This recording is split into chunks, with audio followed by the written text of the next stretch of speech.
Assalamualaikum warahmatullahi wabarakatuh. Bismillahirrahmanirrahim. Alhamdulillahi rabbil alamin. Wassalatu wassalamu ala ashrafil anbiya'i wal mursalin, nabiyyina Muhammadin wa ala alihi wa sahbihi ajma'in. Rabbi shrah li sadri wa yassir li amri wahlul 'uqdatan min lisani yafqahu qawli. Amma ba'd, fa inna asdaqal hadithi kitabullah wa khairal hadi hadi Muhammadin sallallahu alaihi wasallam, wa syarral umuri muhdatsatuha wa kullu muhdatsatin bid'ah wa kullu bid'atin dhalalah wa kullu dhalalatin finnar. Muslimin dan muslimat sidang Jumaah yang dirahmati Allah Subhanahu wa ta'ala sekalian, alhamdulillah, kita bersyukur kepada Allah Subhanahu wa ta'ala selaku Tuhan yang Maha Agung, yang telah menciptakan kita dan telah memberikan kepada kita kenikmatan untuk hidup dalam sebuah akidah keimanan, iaitu beriman kepada Allah dan mengikut ajaran Nabi Muhammad sallallahu alaihi wasallam.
Berkenaan dengan kitab Jami' al-Ulum wal Hikam ini, An Abi Dzar radhiyallahu anhu 'anil Nabi sallallahu alaihi wasallam fima yarwi 'an rabbih 'azza wa jalla annahu qala ya 'ibadi inni harramtu adh-dhulma 'ala nafsi wa ja'altuhu bainakum muharraman fala tadhalamu. Ya ibadi kullukum dhalun illa man hadaituhu fastahduni ahdikum. Ya ibadi kullukum ja'i'un illa man at'amtuhu fastat'imuni ut'imkum. Ya ibadi kullukum 'arin illa man kasawtuhu fastaksuni aksukum. Ya ibadi innakum tukhti'un bil-laili wan-nahar wa ana aghfiru adh-dhunuba jami'a fastaghfiruni aghfir lakum. Ya ibadi innakum lan tablughu darri fatadurruni wa lan tablughu naf'i fatanfa'uni. Ya ibadi law anna awwalakum wa akhirakum wa insakum wa jinnakum kanu ala atqa qalbi rajulin wahidin minkum ma zada dhalika fi mulki shay'a. Ya ibadi law anna awwalakum wa akhirakum wa insakum wa jinnakum kanu ala afjari qalbi rajulin wahidin minkum ma naqasa dhalika min mulki shay'a. Ya ibadi law anna awwalakum wa akhirakum wa insakum wa jinnakum qamu fi sa'idin wahidin fasa'aluni fa'ataitu kulla insanin mas'alatah ma naqasa dhalika mimma 'indi إلا كما ينقص المخيط إذا أدخل البحر يا عبادي إنما هي أعمالكم أحصيها لكم ثم أوفيكم إياها فمن وجد خيرا فليحمد الله ومن وجد غير ذلك فلا يلومن إلا نفسه. رواه Muslim. Sidang jemaah yang dirahmati Allah, hadis ni panjang pada malam ini. Tapi hadis ni hadis yang sahih yang diriwayatkan oleh Imam Muslim. Juga dia merupakan hadis qudsi, iaitu hadis yang mana Nabi SAW meriwayatkan hadis ini daripada Allah Subhanahu wa taala. Dia bukan firman Al-Quran, tapi dia dari Allah, datang melalui wahyu kepada Nabi SAW, dan Nabi mengajarkan kepada umatnya yang dikenali sebagai hadis qudsi. Beza hadis qudsi dengan ayat Al-Quran dah kita jelaskan sebelum daripada ni.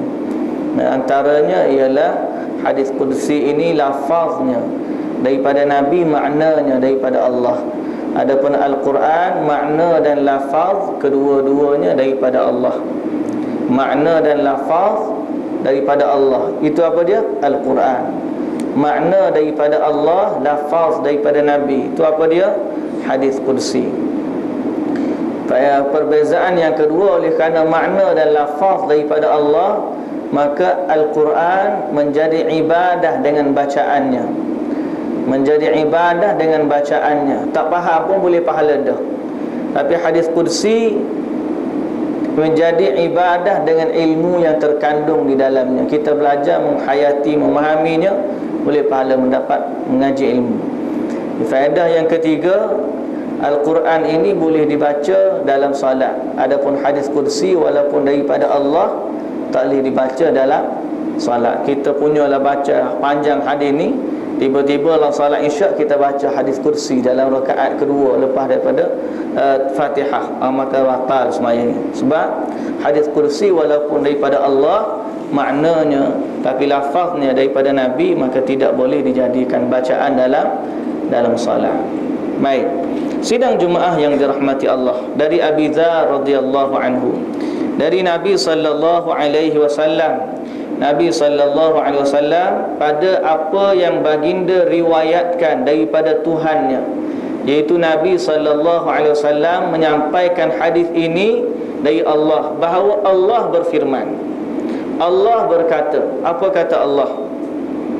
Ya ibadi inni haramtu zulma ala nafsi wa ja'altuhu bainakum muharrama fala tadhalamu. Wahai hambaku, sesungguhnya aku haramkan kezaliman ke atas diriku, dan aku haramkannya di antara kamu, maka janganlah kamu saling zalim menzalimi. Aku haramkan kezaliman ke atas diriku, dan aku jadikan zalim itu haram di antara kamu, maka janganlah kamu saling menzalimi satu sama lain. Ini pernyataan yang pertama yang Allah Subhanahu wa taala sebut dalam hadis ini kepada kita, bahawa Allah mengharamkan kezaliman ke atas dirinya. Jadi kita faham daripada hadis ini sifat Allah, bahawa zalim itu haram bagi Allah Subhanahu wa taala. Kenapa haram? Sebab Allah mengharamkan kezaliman ke atas Allah. Kita faham daripada hadis ini juga bahawa sebalik daripada itu, ataupun lantaran daripada itu, bahawa Allah adalah Tuhan yang maha adil. Kerana keadilan adalah lawan kepada kezaliman.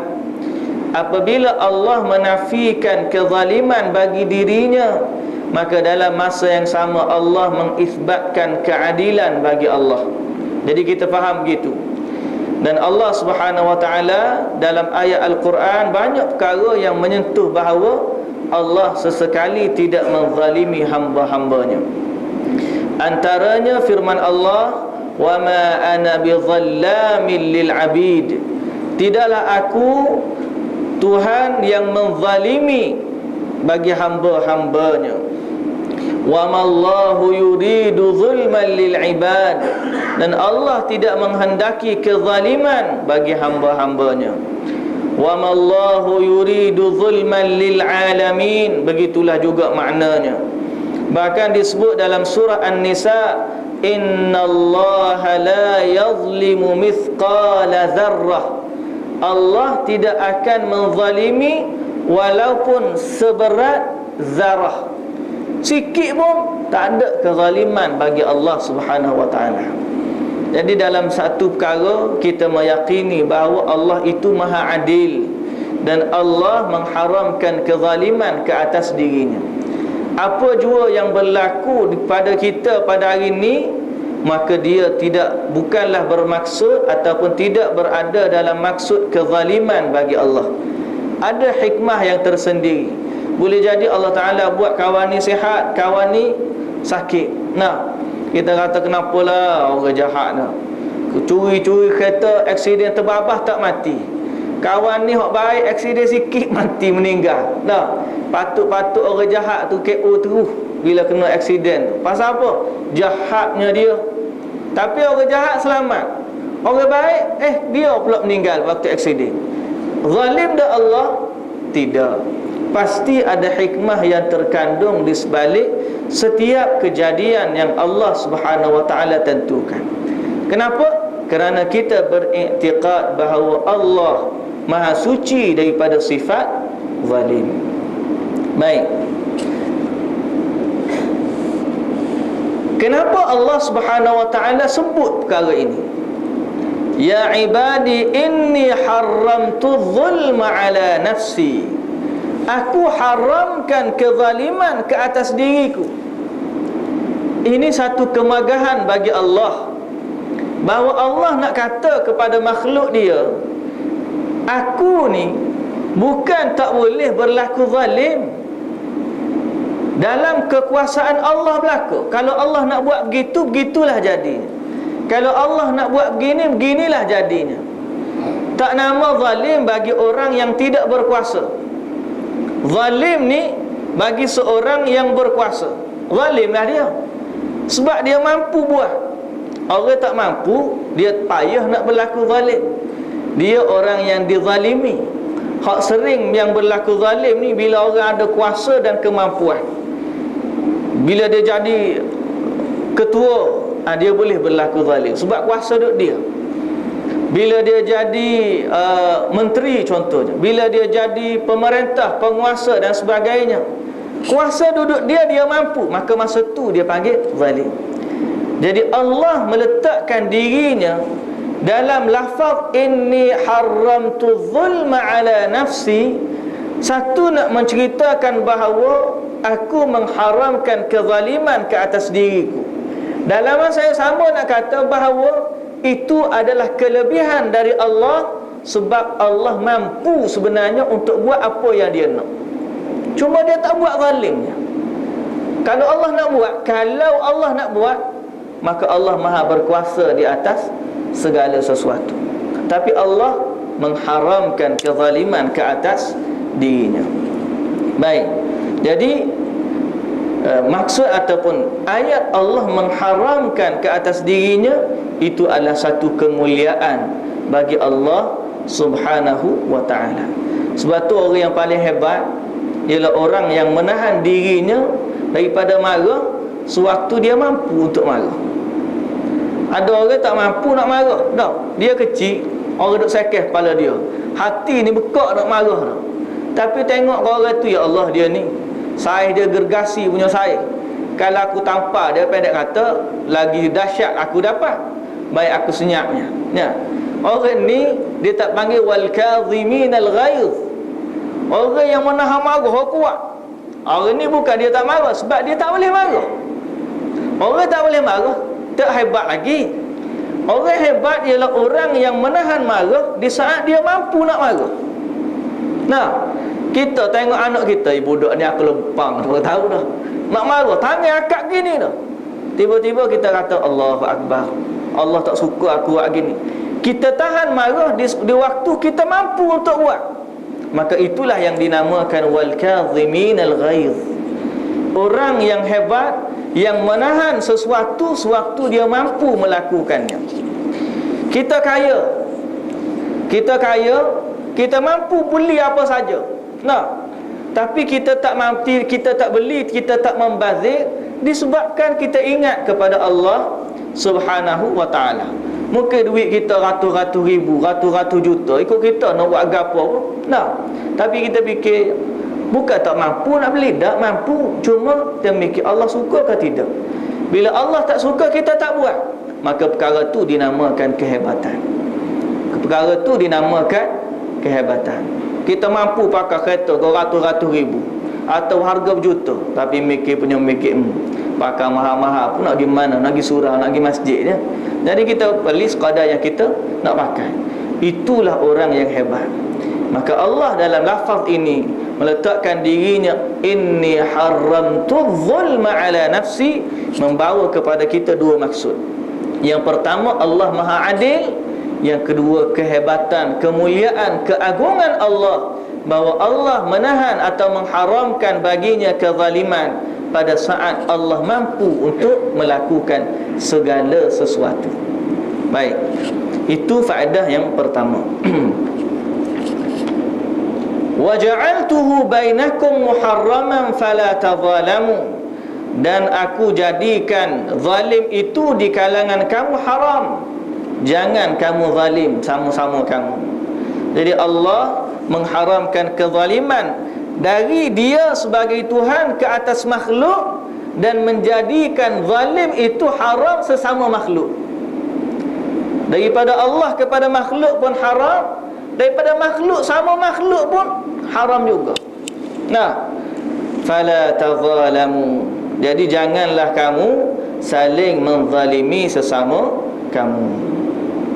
Zalim ni bagi di kalangan manusia ni ada dua bentuk. Satu, manusia zalim ke atas diri dia sendiri. Ada tak orang begitu? Ada tak orang yang menzalimi diri dia sendiri? Ada apa tak ada ya? Orang yang menzalimi diri dia sendiri, buat naya ke diri sendiri. Allah Ta'ala buat comel-comel dia, nah, dia pergi tindik situ, tindik sini, buat lubang situ, buat lubang sini, kata kesian dia. Pasal dia buat naya kepada diri dia sendiri. Nah, Allah cipta dia ni sebagai lelaki, dia pun pergi buat pembedahan, tukar jantina jadi perempuan. Kita kata kesian dia ni, pasal dia buat zalim kepada diri dia sendiri. Lebih besar lagi zalim ialah soal akidah. Dia menzalimi diri dia apabila dia tidak meletakkan dirinya pada landasan yang dikehendaki oleh Allah Subhanahu wa ta'ala.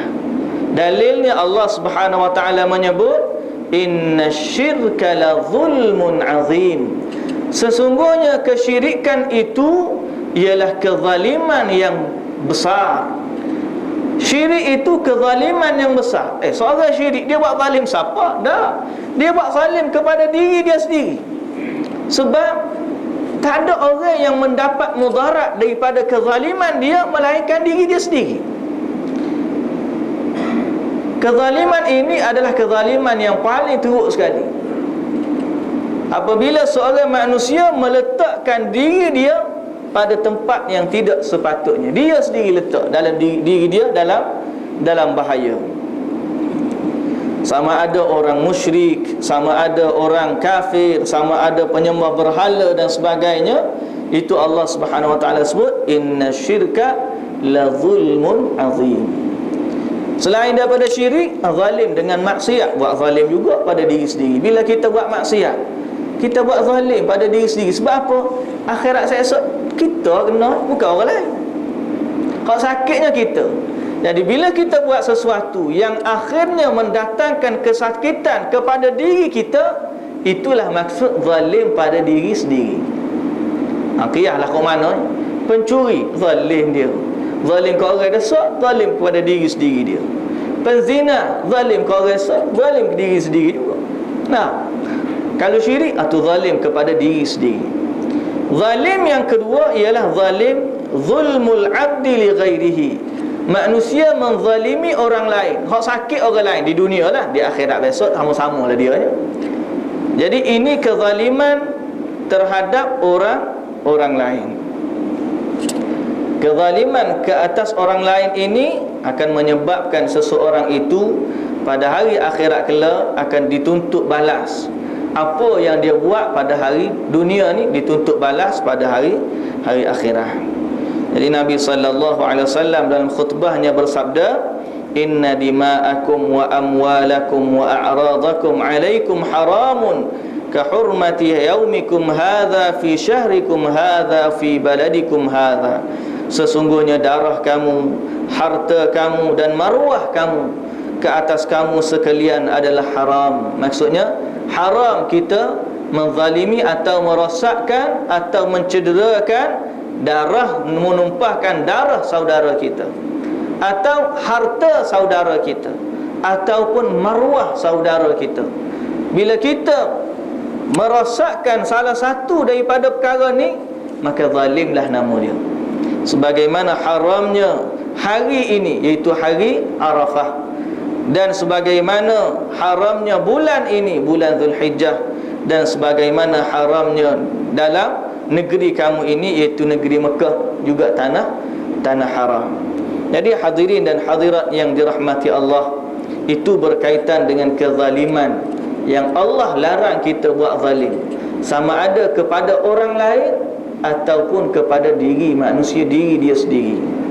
Dan zalim ni akan dituntut balas. Awwalu ma yuqda alaih, antara perkara yang pertama sekali akan dihitung pada hari akhirat ialah ad-dima, soal darah kita. Soal darah maksud kezaliman manusia. Manusia buat zalim kepada siapa? Dia bunuh orang tu, dia katak kawan ni, dia pukul kawan tu. Akhirat besok dia yang pertama sekali akan diadili oleh Allah Subhanahu wa ta'ala. Sebab tu dalam hadis riwayat Al-Imam Al-Bukhari, Al-Imam Al-Bukhari dari Abi Hurairah radhiyallahu anhu, Nabi sallallahu alaihi wasallam bersabda, "Man kanat indahu mazlamatun li akhihi falyatahallalhu minha." Siapa yang ada kezaliman dengan saudara dia, maka mintalah halal darinya. Minta halal dengan dia. Minta halal tu minta maaf lah. Lepaslah kita ni kosong-kosong. Kau cara nak minta maaf tu macam-macam. Fa innahu laisa thamma dinarun wala dirham. Dia kata di sana sesungguhnya tidak ada lagi dinar walaupun dirham. Bila orang tuntut bayaran besok. Hari ni boleh bayar denda, tak apa boleh bayar denda. Orang buat zalim kita boleh saman malu dia ratus juta. Kita boleh saman masuk mahkamah kena bayar denda. Tapi pada hari akhirat Nabi kata minta maaf hari ni. Sebab di sana pada hari akhirat tidak ada dinar walaupun ataupun dirham. Yang ada ialah bayar guna pahala ataupun terima dosa sebagai ganti pahala. Baik. Itu rangkap yang pertama. Kemudian Nabi sallallahu alaihi wasallam ataupun Allah Subhanahu wa taala nyambung lagi. Ya ibadi kullukum dhalun illa man hadaituhu fastahduni ahdikum. Wahai hambaku, sekalian kamu adalah sesat kecuali siapa yang aku bagi hidayat, maka mintalah hidayat kepadaku, nescaya aku beri hidayat kepada kamu. Wahai hambaku, sekalian kamu adalah lapar kecuali siapa yang aku bagi makanan, maka mintalah kepadaku makanan, aku bagi kepada kamu. Wahai hambaku, sekalian kamu adalah bertelanjang, melainkan siapa yang aku bagi pakaian kepadanya, mintalah pakaian kepadaku, aku akan bagi pakaian kepadanya. Wahai hambaku, sesungguhnya kamu melakukan kesalahan pada malam dan siang, dan aku mengampunkan dosa seluruhnya, mintalah ampun kepadaku, aku akan ampunkan kamu. Sidang jemaah yang dirahmati Allah Subhanahu wa ta'ala, lafaz-lafaz tadi sesungguhnya maksud yang umum daripada itu. Kalau kita rangkum semua sekali, apa maksud yang Allah Ta'ala nak suruh kita yakini bahawa semua manusia ini dalam soal kehidupan dia, sama ada soal hidayah berkaitan dengan iman, sama ada soal makanan, sama ada soal perut berkaitan dengan makanan, sama ada soal kulit berkaitan dengan pakaian, ataupun soal kesalahan dia, semuanya manusia ni bergantung dengan Allah Subhanahu wa ta'ala. Dan manusia tidak ada daya dan upaya, la haula wala quwwata illa billah. Tidak ada daya dan upaya melainkan dengan Allah. Sidang Jumaah yang dirahmati Allah, kalaulah soal hidayah, soal hidayah kita memang tak mampu pun. Lagi Nabi sallallahu alaihi wasallam dalam peristiwa Isra wal Mi'raj ni banyak kita dah baca bahawa Nabi naik Isra wal Mi'raj, naik ke langit. Mi'raj, Isra tu jalan di bawah, Mi'raj tu hak atas. Isra jalan malam, bawah ni Mi'raj naik atas. Jadi dalam Isra wal Mi'raj kita tahu ceritanya ialah Nabi diperjalankan sebab sebelum tu berlakunya tahun sedih Nabi. Kenapa Nabi sedih? Sebab tahun tu Abu Talib dan Khadijah meninggal. Abu Talib meninggal, dua kesedihan Nabi sedih. Yang pertama sebab dia meninggal, hilanglah orang yang selama ni mempertahankan dia. Dan yang kedua sebab Abu Talib meninggal tidak mendapat hidayah dari Allah Subhanahu wa ta'ala. Sedih tak Allah? Sedih. Sedih kita kalau ada di kalangan keluarga kita mati tak comel. Betul tak? Betul. Kalau ada ahli keluarga mati tak sempat mengucap, Allah, sedih kita. Tiba-tiba ada ahli keluarga mati, jumpa-jumpa tengok duk gantung dalam bilik, duk gantung leher, mati bunuh diri. Apa kita nak kata? Allahu Akbar. Sedih tak boleh nak kata. Pasal kita dah baik selama ni kita baik dengan dia. Baik dekat pergi ziarah dia pun ziarah kita. Islam sama Islam, contoh lah ni tak. Tiba-tiba akhir sekali khabar kepada kita dia meninggal. Macam mana dia meninggal? Dia meninggal bunuh diri. Contoh kita kata bunuh diri. Allahu Akbar. Sedih tak boleh nak kata sedih. Selangkah dah nak syurga, tiba-tiba mati bunuh diri. Nak kata mana tempat dia? Tak ada lah tempat dia. Dia melakukan dosa besar. Tapi kalau orang tanya, kita kata orang mati bunuh diri ni kekal dalam neraka ke ataupun macam mana keadaan dia? Kekal dalam neraka buat selama-lamanya ke ataupun dia diazab dalam neraka seketika sesuai dengan dosanya sehinggalah habis kemudian masuk pula dalam syurga. Dia dosa bunuh diri ni dia termasuk dalam dosa besar. Dan dia bukan syirik kepada Allah. Bukan syirik kepada Allah. Allah Ta'ala kata, innallaha la yaghfiru an yushraka bihi wa yaghfiru ma duna dhalika liman yasha. Allah tak ampun dosa syirik. Dan Allah ampunkan semua dosa selain daripada tu ikut kehendak Allah Subhanahu wa ta'ala. Ada orang yang bunuh diri ni dia melakukan dosa besar. Besar dosa. Bukan kita kata ringan dak, tidak, besar sungguh kesalahan dia. Cuma dia tidak seberat dosa syirik kepada Allah. Syirik memang kekal di dalam neraka buat selama-lamanya. Tapi kalau begitu, kalau orang bunuh diri masih ada ruang keampunan bagi Allah kalau Allah Ta'ala nak ampunkan dia. Ala kulli hal, cerita kita kembali kepada bagaimana sedihnya seseorang bila ada kenalan dia mati tak comel. Betul ke tak?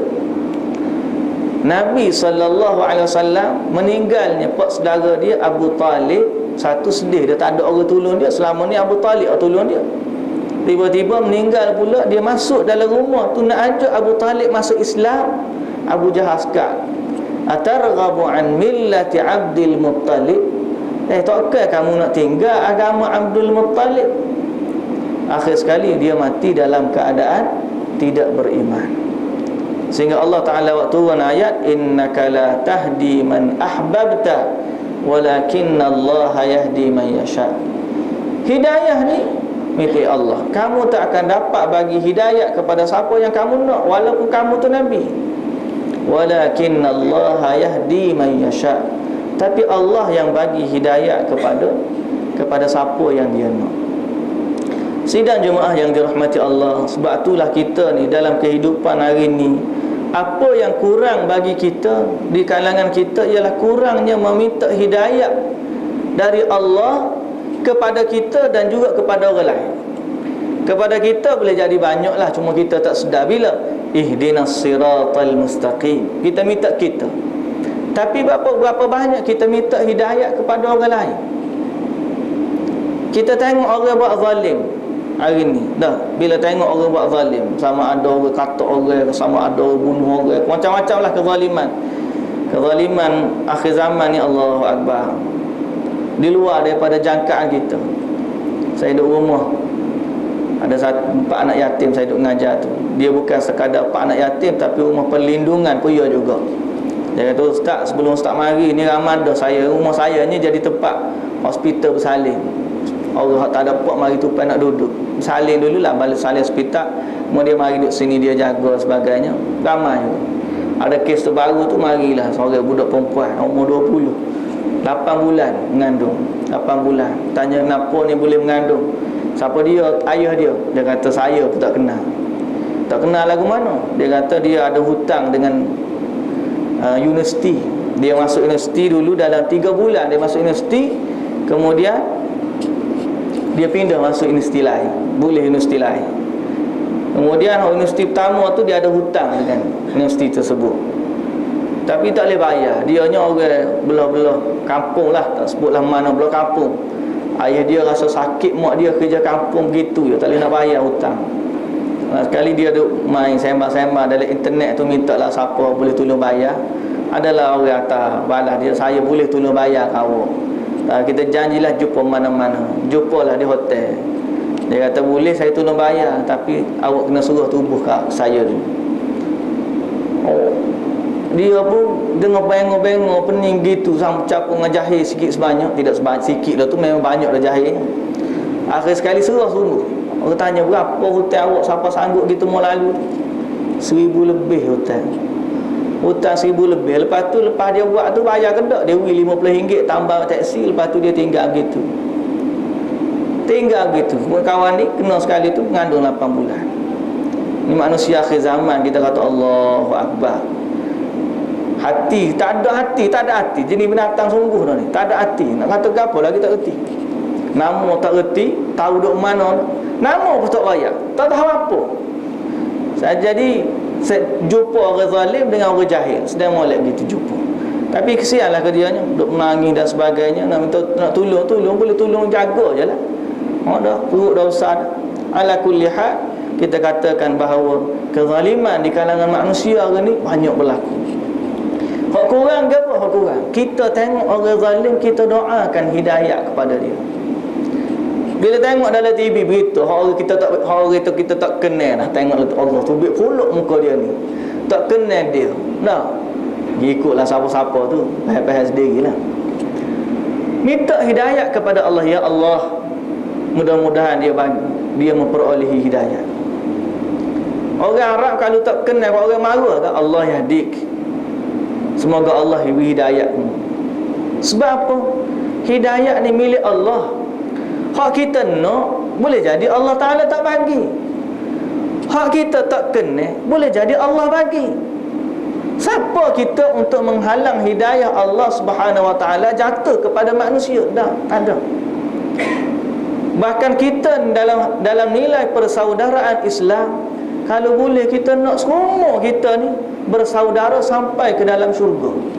Jumpa saya esok dalam syurga balik, Allahu Akbar. Mu ni ada jiran sebelah aku ni, lah ni ya balah ni, seorang gantung dera warna tu, seorang dera kandang lain, duk balah gantung dera, gongeng-gongeng naik dera.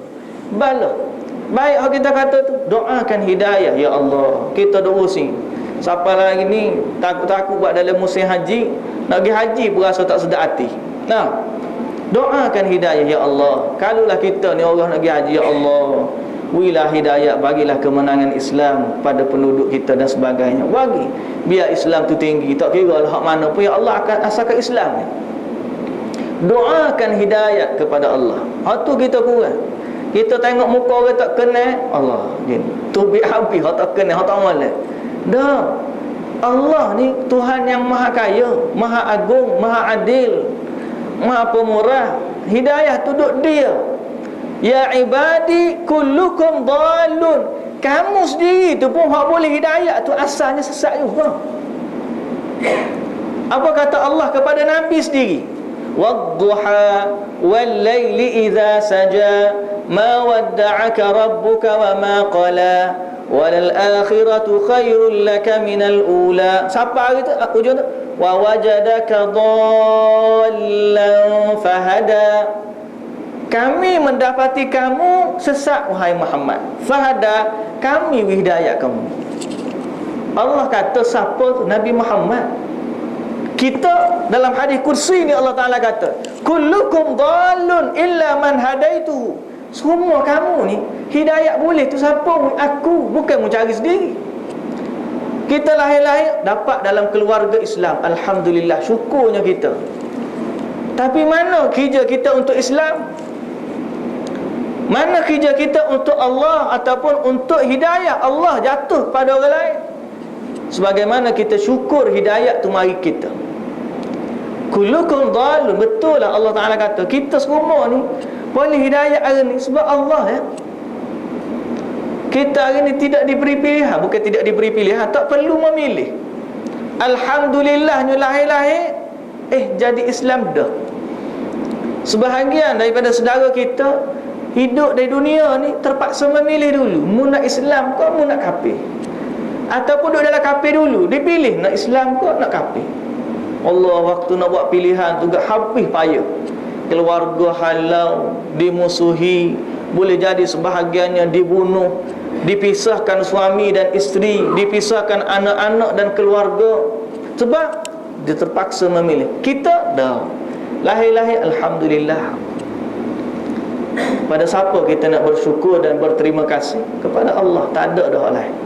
Sebab Allah Ta'ala kata sini kullukum dhalun illa man hadaituhu. Jadi pergantungan kita kepada Allah soal hidayah, soal makanan, soal pakaian, semuanya Allah Ta'ala kata mu ni manusia tak ada berapa, bergantung kepada Allah semata-mata dan sepenuhnya.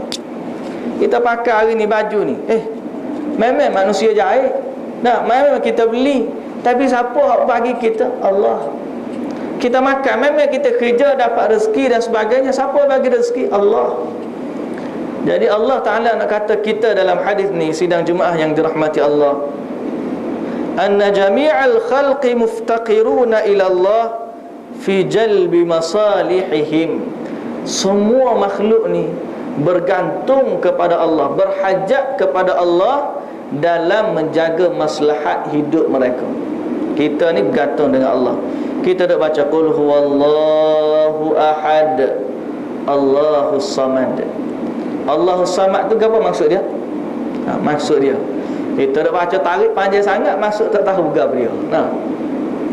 Ada pak sekolah hamba dulu, orang panggil Tok Imas Samad dia, Tok Imas Samad. Pasal apa? Dia kira panggil idgham tu. Qul huwallahu samad tu dia. Tak ada qul huwallahu ahad. Qul huwallahu ahad, Allahus samad tu pakai qul huwallahu samad. Kata masa kita duk sukalah budak-budak tak email kap pun dekat orang mana dah. Tapi ala kulli hal kita kata qul huwallahu ahad, Allahus samad. Allahus samad maksudnya Allah lah tempat bergantung segala sesuatu. Kita gantung pada Allah. Makan kita, minum kita, bawa kenderaan kita, semua dalam hidup kita ni berhajat kepada Allah Subhanahu wa ta'ala. Sidang Jumaah yang dirahmati Allah, sehingga Allah Subhanahu wa ta'ala kata kullu ya ibadi innakum tukhti'una bil-laili wan-nahar. Selepas daripada tu, wahai hamba-Ku, kamu ni adalah orang yang banyak buat salah pada malam dan siang. Memang kita dah tu. Hakikat hidup Allah Ta'ala ajar kita. Satu, soal kezaliman tadi. Yang kedua, soal hajat kita kepada Allah. Yang ketiga, soal kita dengan Allah, hubungan kita dengan Allah ni banyak sungguh kesalahan manusia ni. Allah Ta'ala kata kamu ni buat salah pada malam dan siang. Memang apa? Kalau ambil siang saja, pada dah tak sebut malam. Kalau ambil malam saja, cukup dah, tak ambil siang. Nak kira kesalahan manusia, gapo pula siang dan malam? Allahu Akbar. Bertimbul-timbullah kesalahan kita. Nah, kesalahan kita dengan Allah Subhanahu wa taala. Soal kita dengan Allah Subhanahu wa taala. Kita dengan Allah ni kadang-kadang banyak kita fikir dengan Allah. Banyak kita fikir. Tapi Allah tak pernah fikir dengan kita. Allah bagi. Dan Allah Ta'ala tak tengok hasil kita. Allah Ta'ala nak tengok kita kerja. Contoh soal hidayah tadi dah. Soal hidayah, kalaulah manusia ni, Nabi ni, dikira kejayaan dia dengan orang yang beriman semata-mata, nescaya tak berjayalah Nabi Nuh AS. Dakwah dia tak padan, tak layak dia jadi Nabi. Tapi dah, bahkan dia ni ulul azmi. Nah, Nabi Nuh ni termasuk dari kalangan ulul azmi. Walhal orang beriman dengan dia muat sekapal, berdakwah 950 tahun. Nah, orang beriman muat sekapal. Oh, kalau kita kata kira sipil manusia tak berjaya, dakwah 950 tahun, orang beriman muat sekapal, berjaya ke gagal? Ikut sipil manusia, gagal sipil manusia. Sebab apa? Kita ni dalam satu buku yang ditulis oleh Ustaz Syafi'i Al-Mukri, majalah Q&A bulan bila tak ingat. Dia kata sifir kejayaan di sisi manusia dengan sifir kejayaan di sisi Allah beza. Sifir kejayaan di sisi manusia, manusia nilai apa yang dia dapat. Ngaji pernah lelah gitu, tuition sini anak besok gini gagang besok pun boleh 10A. Senyum manja dia berjaya anak aku tu. Gitu syang gitu gini ngaji pernah lelah sama letih, lebih letih daripada 10A. Kabar-kabar anak dia boleh 1A. Ngilip pala. Tak berjaya lagi anakmu. Duk ngaji selama ni. Dia duk ngaji selama ni 3 jam malam duk gitu syang lagi, bayar duit lagi, tak berjaya. Sebab apa? Manusia ni dia kira apa yang dia dapat. Kerja, banyak kerja penuh amanah, dedikasi. Gaji tak naik-naik, gaji pangkat tak naik-naik. Aku dia main game ni tak. Hak kawan tu siap apa? Duk ampu lagi, duk ampu sini, ampu sana. Duk ampu pangkat naik, surat-surat pangkat naik. Oh, berjaya dia. Allah Ta'ala tak tengok hasil. Allah Ta'ala tengok apa yang kita buat. Dia kata what we do, not what we have. Apa hak kita buat, bukan apa hak kita dapat. Sebab apa? Soal rezeki, soal hidayah, Nabi ni, kerja Nabi ajak orangnya. Soal orang beriman tu Allah bagi. Nabi Nuh AS, salah Nabi Nuh tu orang yang beriman dengan dia kapal je muat dah. Bahkan dia ni dikira Nabi ulul azmi, walhal beriman dengan dia sekapal je. Nak banding dengan umat Nabi Muhammad, Allah jauh beza. Tapi Nabi Muhammad itu kelebihan yang Allah Ta'ala bagi kepada dia. Nabi Nuh AS dah, tak adalah dia kata Allah tak berjaya, gagal Nabi Nuh AS. Kita dengan Allah Subhanahu Wa Ta'ala ni, Allah Ta'ala nak tengok apa yang kita usaha. Allah Ta'ala tak tengok apa yang kita dapat. Duit kita, hasil banyak ke sikit dah, Allah Ta'ala nak tengok cara dia halal ke haram.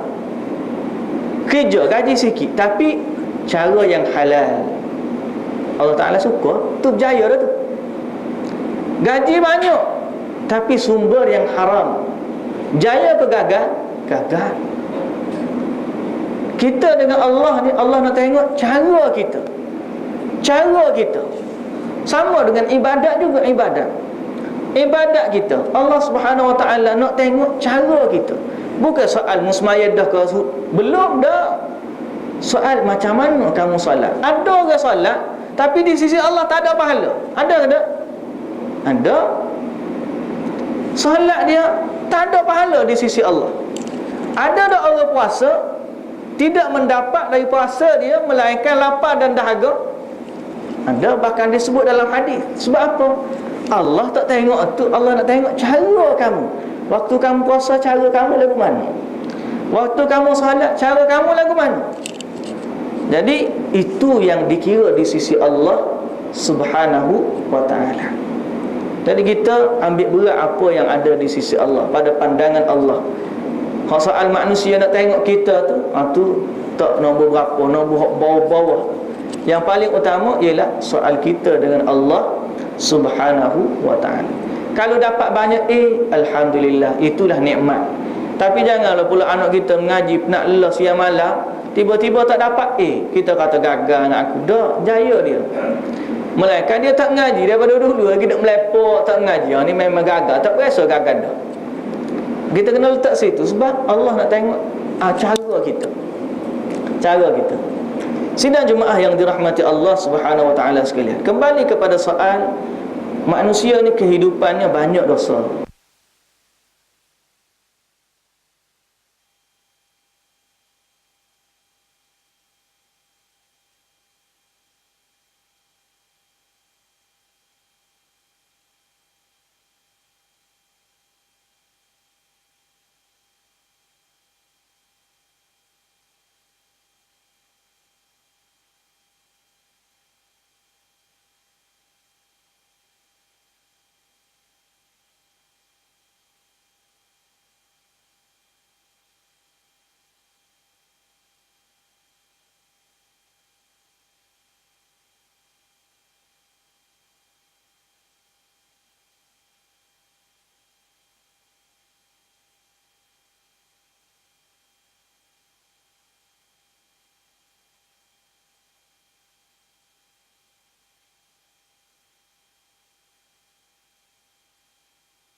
Maksudnya Allah Ta'ala nak banding apa yang dia kata tadi. Wahai hamba-Ku, kamu ni berhajat kepada Aku, dan sebaliknya Aku tidak sedikit pun berhajat kepada kamu. Wahai hamba-Ku, kamu ni sangat-sangat berhajat kepada Aku, dan Aku sedikit pun tidak berhajat kepada kamu. Tambah pula pada soal taubat kita kepada Allah. Pada soal makan dan minum boleh jadi itu kecil bagi Allah Subhanahu Wa Taala. Tapi pada soal pengibadatan, soal pengabdian kita kepada Allah, bahawa hamba yang bermaksiat kepada Allah, orang ini sesungguhnya tidak memberi berkat sikit pun pada Allah Subhanahu Wa Taala. Dan kalau kita sadar dengan Allah, ruginya ialah kita. Sidang Jumaat yang dirahmati Allah, Nabi SAW kita sebut tadi bahawa Nabi istighfar dalam satu hari 70 kali. Dalam riwayat Muslim 100 kali. Kita kata boleh jadi kita fikir Nabi ni istighfar dia lepas semaya, setiap kali semaya 3 kali, campur-campur di mari sehari tu boleh tak 100 kali, ikut sifat kita. Dalam riwayat Imam Ahmad, Abu Dawud, At-Tirmidzi, An-Nasa'i dan Ibnu Majah, dalam hadis Ibnu Umar radhiyallahu anhu, kata dia, inna kunna lana'uddu bi Rasulillah sallallahu alaihi wasallam fil majlisil wahid mi'ata marrah. Dia kata sesungguhnya kami kira Rasulullah dalam satu majlis, dalam satu majlis 100 kali Nabi sebut Rabbighfirli wa tub alayya innaka antat tawwabur rahim. Nabi minta istighfar dengan Allah, sahabat kira dalam satu majlis 100 kali. Kita rasa Allah, Nabi 100 kali itu lagu mana? Sahabat kira dalam satu majlis.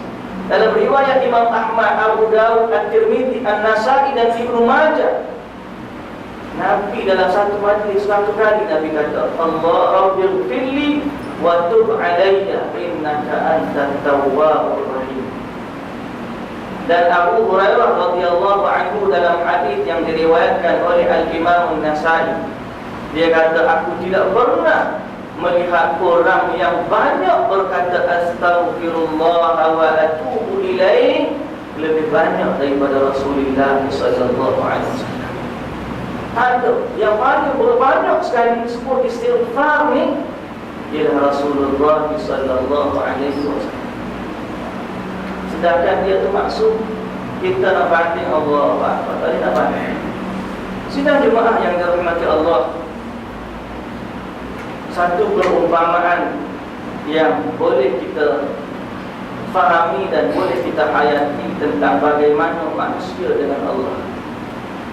Bahawa Nabi SAW dalam hadis riwayat Bukhari dan Muslim, dalam lafaz seumpama, Nabi SAW kata wallahi lallahu arhamu bi'ibadihi minal walidah biwaladiha. Sesungguhnya Allah lebih merahmati seorang hamba daripada seorang ibu terhadap anak. Demi Allah, Allah lebih merahmati hambanya, sayang pada hambanya. Buat salah secara mana Allah sayang kepada hambanya lebih daripada seorang ibu terhadap anak. Macam mana kasih seorang ibu terhadap anak? Adalah sebahagian daripada sahabat Dhinnun al-Misri, Dhunnun. Sahabat Dhunnun, mungkin kita pernah dengar cerita-cerita orang-orang salih Dhunnun al-Misri. Salah seorang daripada sahabat-sahabat dia kata, dia tanya, aina qalbi, man wajada qalbi. Dia kata, mana hati aku?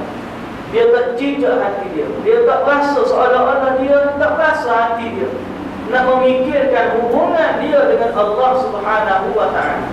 Kalau kata tak jejak di hati, tak tersentuh hati dia dengan dosa dia kepada Allah. Dia rasa hati dia keras. Dia rasa hati dia ni tidak menerima pancaran hidayah dari Allah, sehingga dia mengadu, aina qalbi, mana hati aku? Buat salah dengan Allah tak rasa salah. Sehinggalah satu hari dia masuk satu tempat. Bila masuk satu tempat, lalu dia tengok seorang ibu, seorang anak budak sedang menangis. Menangis dan mak dia pukul. Mak dia pukul. Pukul mak dia. Kemudian mak dia ambil dia campur luar rumah. Dia campur lalu. Tak luar rumah, kunci pintu.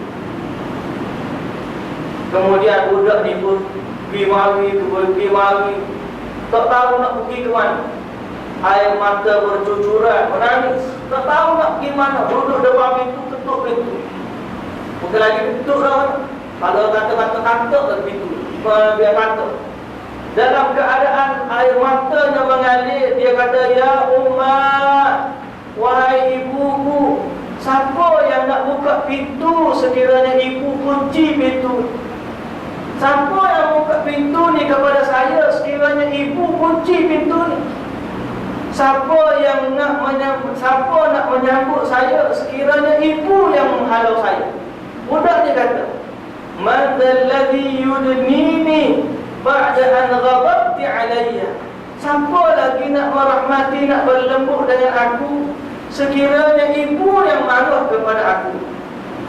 Farahimatuhu ummuh.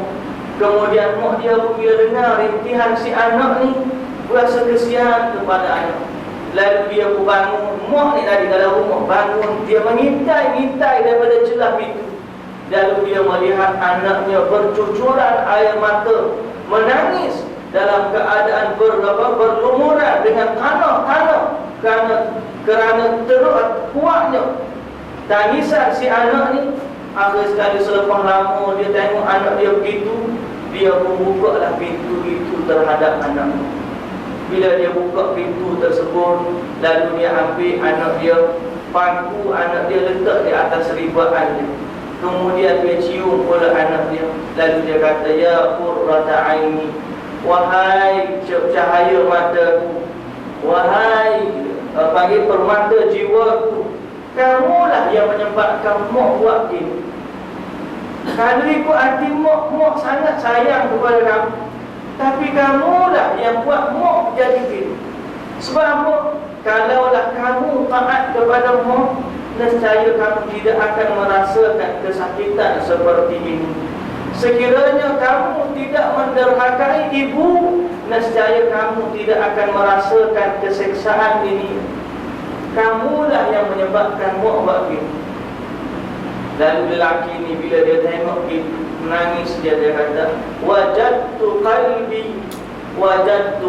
aku jumpa dah hatiku di mana.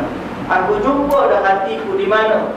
Sebab dia tahu kalau itu ayat seorang ibu terhadap anaknya, maka sesungguhnya Allah lebih mengasihi seorang hamba daripada ibu tersebut kepada hamba, pada anak. Siapa Allah untuk menyeksa hamba, sedangkan Allah kata, "Ya ibadi inni haramtu zulma ala nafsi." Allah tidak menyeksa hambanya melainkan disebabkan dosa hambanya sendiri. Allah mendebarkan tangannya di waktu sepertiga akhir malam untuk menerima taubat hambanya. Tapi mana manusia yang nak kembali kepada Allah dan meminta ampun? Yang kurang adalah kita, yang lebih adalah Allah, yang mulia adalah Allah, yang hina adalah kita. Sesungguhnya kita berhajat kepada Allah, dan Allah maha kaya daripada berhajat kepada manusia. Karena itu hadirin dan hadirat yang dirahmati Allah, Allah Subhanahu wa taala berfirman, antara orang yang baik ialah walladzina idza fa'alu fahishatan aw zalamu anfusahum dzakarullaha fastaghfiru li dzunubihim wa man yaghfiru dzunuba illa Allah وَمَنْ يَغْفِرُ الذُّنُوبَ إِلَّا اللَّهُ وَمَنْ يَغْفِرُ الذُّنُوبَ إِلَّا اللَّهُ وَلَمْ يُصِرُّوا عَلَى مَا فَعَلُوا وَهُمْ يَعْلَمُونَ. Orang yang mana apabila dia buat salah atau dia menzalimi diri dia sendiri, dia sedar, dia tahu dia buat salah, zakarullah, dia teringat kepada Allah. Bila teringat kepada Allah, dia kata apa? Fastaghfiru li dzunubihim. Lalu dia minta istighfar disebabkan dosa dia. Dan Allah ulang, Allah berkata, wa man yaghfiru dzunuba illa Allah.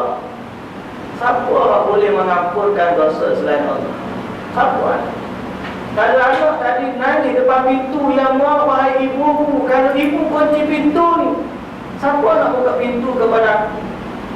Kalau Allah tidak mengampunkan kita, siapa yang nak mengampunkan kita dosa kita? Tak ada. Tidak ada Tuhan lain yang wujud melainkan Allah. Kalau ada yang lain boleh mengampunkan dosa, tapi tak. Rasul katakan memang tidak ada yang boleh mengampunkan dosa selain Allah. Jadi angkuh sombongnya manusia dengan Allah, tidak sedar bahawa dirinya sangat-sangat berhajat dan bergantung kepada Allah Subhanahu wa ta'ala. Jadi sidang jemaah yang dirahmati Allah, kita ni makhluk yang lemah, yang hina, yang kurang, segala kesempurnaan tak ada kita bang. Semuanya duduk dengan Allah Subhanahu wa ta'ala. Jadi Allah pesan kepada kita, wahai sekalian manusia, kamu ni banyak buat salah, istighfarlah banyak-banyak. Mudah-mudahan Allah Subhanahu wa ta'ala memberi kepada kita hidayah dan petunjuk untuk menjadi hamba-Nya yang kembali kepada Allah, yang tahu hakikat diri kita bila berada di hadapan Allah Subhanahu wa ta'ala. Hadis kursi ini masih lagi panjang, berbahagi hampir separuh. InsyaAllah kita sambung lagi dalam pertemuan kita yang akan datang. Subhanakallahumma wa bihamdika asyhadu an la ilaha illa anta astaghfiruka wa atubu ilaik. Bisa kata kullu walidun illa man hadaytu. Jadi seolah-olah macam benda itu sudah di-set kan? Ada konteks itu tak? Baik, soal itu kalau kita kata, bahkan ada lagi hadis yang mana Nabi SAW kata, ma kullu mauludin yuladu 'ala al-fitrah. Seolah-olah nampak satu hadis yang lain, Allah Ta'ala kata setiap manusia ni dilahirkan di atas fitrah, asalnya dapat hidayah. Dalam hadis ni Allah Ta'ala kata kullukum dhalun illa man hadaitu. Jadi apa yang maksud Fahdi tanya tadi, apakah Allah Subhanahu Wa Ta'ala dah set lagi lebih? Dan orang set, orang ni dapat hidayah, orang ni tak dapat hidayah. Kalau dari sudut keimanan kita kepada Allah Subhanahu Wa Ta'ala, dalam soal takdir Allah, memang Allah Ta'ala dah ciptakan ahli syurga, ada ahli ni. Bila Allah Ta'ala ciptakan neraka, ada ahli. Jadi Allah Ta'ala dah tentu dah mana ahli syurga, mana ahli neraka.